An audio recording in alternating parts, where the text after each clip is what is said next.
아프리카에서 서식한다는 소문이 있는 용광류를 닮은 크립티드로 이름은 현지어인 링갈라어로 강의 흐름을 멈추는 것이라고 알려져 있다만 사실 모켈레 은벤베의 뜻은 강을 멈추는 것이 아닌 무지개라는 뜻이다. 콩고 인민공화국 북부리쿠알라 지역의 습지대에서 목격되었다. 1776년에 처음으로 목격 사례가 보고된 이후 현재까지 수많은 목격담이 존재하고 있다. 묘사는 어느 목격담이나 상당한 유사성을 따르는데 길이는 5에서 9m, 덩치는 작은 코끼리나 하마만큼 큰 거대한 동물이며 용과 하마를 섞은 것 같은 모습이라 한다. 피부는 매끈하고 색은 갈색이 도는 회색빛이며 둥글고 두꺼운 몸통과 뱀과 비슷할 정도로 가늘고 유연하며 긴 목과 작은 머리, 악어처럼 긴 꼬리를 가지고 있다고 한다. 머리에는 하나의 긴 이빨 또는 뿔이 튀어나와 있다고 한다. 하마를 극도로 싫어해 하마를 보이는 대로 덤벼들고 성질이 사나워 가까이 가면 간호를 뒤집어버리고 사람을 습격해 죽이는 경우는 있으나 결코 사람을 잡아먹지는 않는다. 철저하게 초식성이며 그 지역에 자생하는 덩굴식물의 일종을 좋아한다고 하며 특이하게도 동굴에 들어가 잠을 자기도 하며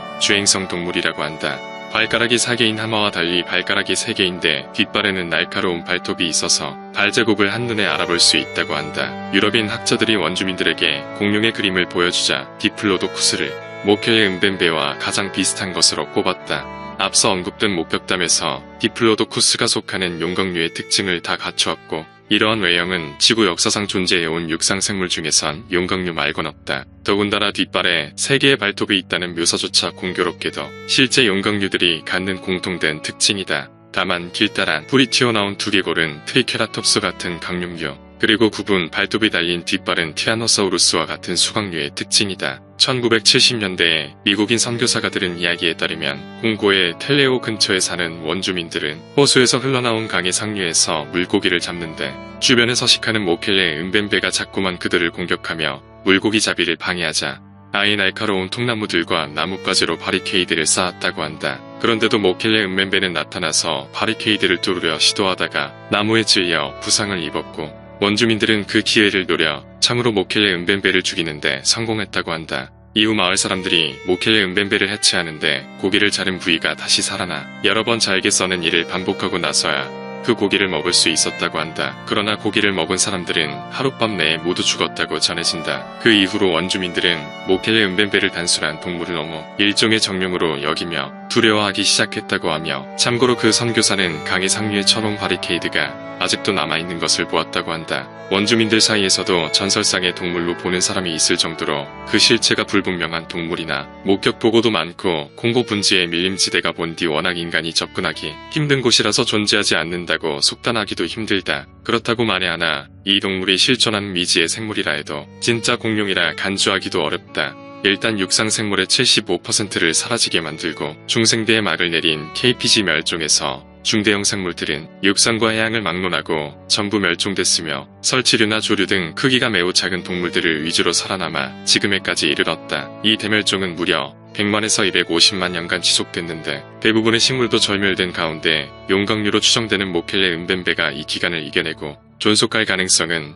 매우 희박하다. 만에 하나 모켈레 은벤베 같은 비주류 공룡이 생존했다 해도 이러한 용광류가 생존하려면 엄청난 양의 먹이가 필요하며 남극조차 울창한 숲이었던 따뜻한 중생대에 적응해온 생물이 신생대 내내 이어진 여러 차례의 빙하기를 견뎌낼 가능성도 매우 불투명하다. 그러므로 설사 용광류가 대멸종에서 살아남았다 해도 그 후에 일어난 수두룩하게 많은 멸종들과 기후 및 환경변화 그리고 6,500만 년이란 시간을 거치며 대형 초식동물로서 외형상 변화가 거의 없는 상태로 생존하는 것은 힘든 일이거니와 수천만 년의 세월 동안 나타난 환경변화에서 새로 나타난 종들에게 밀려 멸종하기도 쉽다. 그러나 곤충뿐 아니라 웬만한 크기의 동물들 또한 수억 년 동안 여러 차례의 대멸종을 이겨내면서도 외형 변화가 두드러지게 일어나지 않은 동물도 있다. 그러나 코끼리가 우스울 정도의 섭식량을 가진 용광류가 어떻게 대멸종을 피하고 6천만 년 동안 생존해서 콩고에 정착할 수 있었느냐도 난제인데 굳이 추정하자면 대멸종 때 소수의 용광류들이 민물가에 피신하면서 그 기간 동안 크기가 작아질 만큼 작아졌다가 자연환경이 복구된 이후 다시 점점 커져가면서 기후 및 환경 변화에 따라 식생이 풍부한 지역을 오가다 현재의 콩고 밀림에 정착해왔다고 해야 그나마 말이 맞다. 무엇보다도 모켈레 은벤베가 정말로 6,500만 년을 존속해왔다면 그 기간 내에 단 하나라도 화석으로 남아야 한다. 그러나 신생대 이후로 조류를 제외 용광류를 비롯한 그 어떤 공룡의 화석도 발견되지 않았다. 보존되는 목격담을 토대로 모켈레 은벤베가 용광류가 맞다면 생각보다 그리 거대한 용광류는 아니었을 가능성이 높다. 목격담에 의하면 하마와 비슷한 크기라고 하는데 이것은 용광류치곤 매우 작은 크기다. 브라키오사우루스를 비롯한 용광류들이 쥐라기에 번성하기 시작하면서 속시식물의 등장으로 식물의 영향률이 대폭 높아진 백악기엔 더 작은 종이 탄생하는가 하면 아르헨티노사우루스와 같은 역대 최대 크기의 종도 등장하는 등 용광류의 전성기를 맞이했다. 그러다 중생대 말기부터 몇몇 예외를 제외하면 대멸종 직전까진 대부분 티타노사우루스와 함께해야 코끼리의 2배 사이즈밖에 안 되는 등 이전보다 비교적 작은 용광류들만이 살아남아 번성하는 경향을 보였다. 이는 더 이상 몸집을 키우지 않아도 섭식에 지장이 없게 된 환경으로 인해 용광류들이 작아진 것이라 할 수 있다. 소각류가 KT 멸종에도 살아남아서 다시 지구 전역에서 번성하는 데 성공한 것처럼 용광류도 소형종이나마 살아남아서 중생대와는 다른 형태로 진화해 콩고에 정착, 인류와 같은 시간대까지 공존하면서 이 소형 용광류를 목격한 콩고인들이 모켈레 무벤베의 전설을 만들어냈을 가능성이 있다고 추측 가능하다. 그러나 모켈레 은벤베에 대한 묘사 중 머리에 커다란, 뿔이 커다란, 이빨로도 구전되는 것도 의문인데 이빨이 풀처럼 보일 정도로 비정상적으로 발달하는 것은 일각고래 같은 단공류만의 특징이다. 실존했다면 오히려 공룡의 레그보단 긴 목과 꼬리의 작은 머리, 그리고 털없는 매끈한 피부 등 용광류의 특징을 갖는 쪽으로 진화한 아직까지 발견되지 않은 고대 단공류의 후손일 가능성도 높다. 위 문단을 토대로 용광류의 조상인 고대 파충류나 그 친척되는 생물이 KT 멸종과 빙하 시기를 극복하고 홀로세의 용광류와 비슷한 외형으로 수렴 진화했을 가능성 또한 존재한다. 만약 용광류의 친척벌되는 그 생물이 반수생이었다면 하마와 비슷한 위치를 차지하고 체형이나 습성이 하마와 비슷해지면서도 먹이 및 여타 생존 경쟁에서 우위를 점하고자 목과 꼬리 등의 특징은 용광류와 비슷하게 변하여 지금의 모켈레 은벤베가 된 걸 수도 있는 것이다. 결국 레드먼드 오헨런이라는 사람이 집필한 책인 콩고 여행의 내용 중에서 그가 현지 원주민들에게 모켈레 은벤베의 목격담에 관한 질문을 하였는데 현지 원주민들은 모켈레 은벤베에 관하여 그저 민간 전설에 불과하다고 일축해버렸다. 자신들도 전해져 내려오는 이야기로만 들었고 살면서 그런 동물은 본 적이 없고 원주민들은 실존하는 동물이 아니라 설화 속의 정령 따위로 취급하기도 한다고 한다. 실존 동물이건 전설 속의 동물이건 원주민들 전승의 모켈레 은벤베가 바빌로니아의 신화 속에 등장하는 환상종인 무시우슈라는 말도 있는데 상당히 흥미로운 떡밥이다. 실제로도 무시우슈와 모켈레 은벤베의 묘사는 굉장히 공통점이 많은데 뱀을 닮은 긴 목과 머리, 길고 가는 꼬리와 뒷발의 날카롭게 굽은 발톱 등 세부적인 디테일까지 흡사하다. 또 무시우슈가 새겨진 이슈타르물에는 사자, 황소도 함께 조각되어 있는데 이 세 동물들은 각각 서식하는 지방을 대표하며 사자는 바빌로니아, 황소는 유럽, 무슈후시는 아프리카를 상징한다는 해석도 존재한다. 즉 홍보 지방의 원주민들의 모켈레 은벤베 전설이 그들과 가끔 교류하던 이집트인들을 통해 바빌로니아에까지 알려진 것이라는 설이다. 혹은 한때 콩고 밀림 지역에 서식했다가 멸종되었다고 전해지는 에밀라 은투카라는 일각수 크리피드가 모켈레 은벤베라는 설도 있다. 솔직히 둘 다 닮은 구석이 많은 편이다. 최근엔 일부 원주민들이 코뿔소가 바로 모켈레 은벤베라고 했다는 이야기도 있지만 과거의 모켈레 은벤베의 생김새에 대한 묘사는 코뿔소와 확연히 다른 동물을 일관되게 묘사하고 있기 때문에 수십 년 동안 원주민들도 이 동물을 목격하지 못하면서 묘사가 와존된 것일 가능성이 크다. 미지의 동물이 아니라면 차라리 코뿔소 같은 알려진 동물보다는 아예 환상종일 가능성이 높다는 얘기로 실존하지 않는다는 측은 이 동물의 묘사가 파충류라 하기에도 포유류라 하기에도 공룡이라 하기에도 애매하고 설화 속 환상종들의 전형적인 특징대로 여러 동물들을 짬뽕한 모습을 하고 있다는 것이다. 또 코끼리나 하마는 잘만 목격되는데 이렇게 거대한 동물이 목격되거나 공중 카메라 촬영에 잡히지 않고 이와 비슷한 동물이 화석 기록상에 존재하지 않는다는 문제도 있다. 물론 이 동물을 원주민들도 수십 년간 목격하지 못했다는 걸로 보아 만약 실존했다면 이 지역에 제대로 된 탐사가 이루어질 즈음 이미 개체수가 몇 마리 남지 않은 거의 멸종 상태였고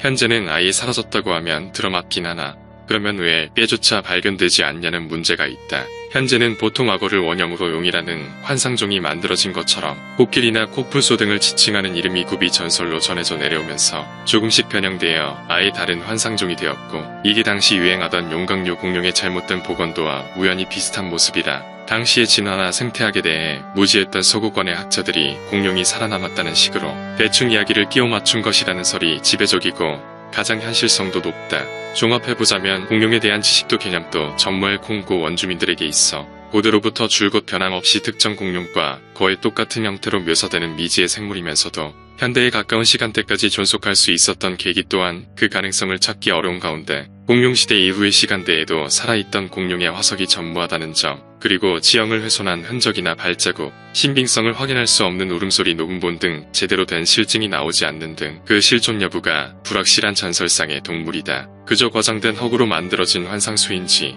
오리 너구리처럼 특유의 환경에서 원시적인 성질을 유지한 채 지금까지 존속해온 미지의 생물일지는 시간이 해결해 줄 것이다. 문헌상 첫 기록은 1776년 프랑스 선교사 프로이트의 저서에 기록되어 있다. 그건 거대한 괴물임에 틀림이 없는 것 같다. 발자국이 땅에 나 있었는데 둘레가 90cm나 되는 흔적을 만들었다. 발자국의 형태를 관찰한 후 보폭을 측정해보니 그 동물의 보폭은 2.1에서 2.4m 정도 되는 것으로 보인다. 1909년에는 독일 출신의 쇼맨이자 서커스 개최자, 멸종동물 거래처를 소유한 카르겐바크의 저서에서 공룡이 아프리카에서 살아있을지 모른다는 언급이 있다만, 다만 본인이 직접 보았다는 서술이 아니라 사람을 거쳐 내려오는 소문이라는 서술이기에 과장되었을 가능성이 있다. 당연하게도 아프리카 현지의 주민들, 그리고 거기에서 연구활동을 하던 학자들은 의견에 대해 매우 회의적인 의견을 내놓았다. 1976년 본격적으로 세간의 관심을 받게 되었는데, 텍사스의 파충류학자인 제임스 파월이 근처를 여행하면서 모켈의 은뱀비에 대한 전설을 듣고 신비동물학회 회장인 로이 맥컬 교수에게 이야기를 하였다.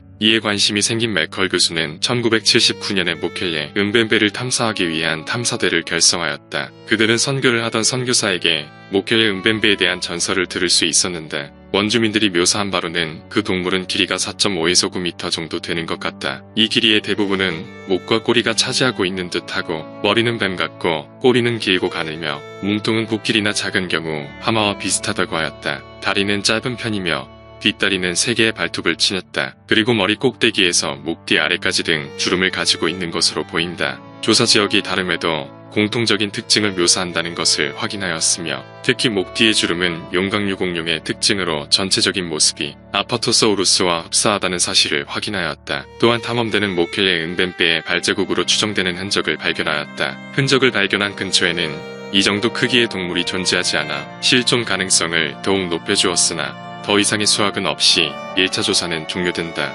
이후 1981년에 2차 조사대가 조직되어 떠나게 되었는데, 맥컬 일행은 간접적 접촉을 하게 되는데, 맥컬 일행이 카누를 타고 에페나 마을 근처의 강을 돌고 있을 때 멀리 떨어져 있던 둑에서 커다란 동물이 갑자기 잠수하면서 파도를 일으켜 맥컬의 카누를 치웠는데, 그걸 본 원주민이 모켈의 은배은배라고 소리쳤다. 맥컬 교수는 하마가 없고 악어는 저런 파도를 낼 수 없다는 점을 들어 저 파도는 거대한 동물이 낸 파도이고 그것은 모켈의 은뱀배일 것이라고 확신하였다.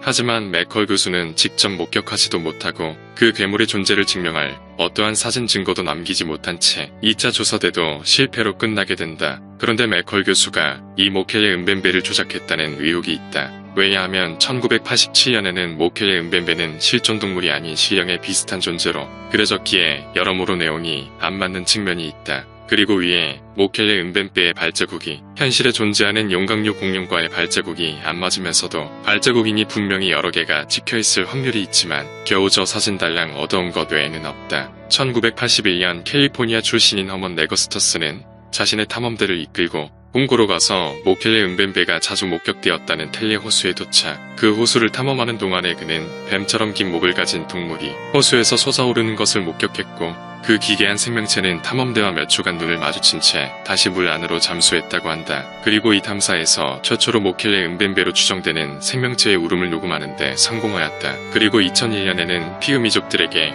다수의 동물 사진을 보여줬을 때 모켈의 은뱀배를 공룡이 아닌 코뿔소로 지목했다. 사실 모켈의 은뱀배는 더 이상 현지인들에게 자문을 구할 수 없는 게, 제국주의 시대와 달리 21세기에는 인터넷과 신문이나 텔레비전, 라디오 같은 매체가 있기에 아프리카인들도 이제 공룡의 존재를 알고 있고, 만약 관광객들의 이목을 끌려면은 공룡이라 대답해주는 게 규칙이 되었기 때문이다. 마오리족 같은 본래 원주민인 사람들도 사냥꾼이 아니라 컴퓨터 앞에 앉거나 비행기를 타는 시대이기에 더 이상 현지인들의 자문은 실효성이 있을 수가 없다. 결론적으로 모켈의 은뱀배는 공룡이 아니라 아프리카 민간 전설에서 나오는 정령이지 현실에 살아있는 동물이 아니라는 것이다.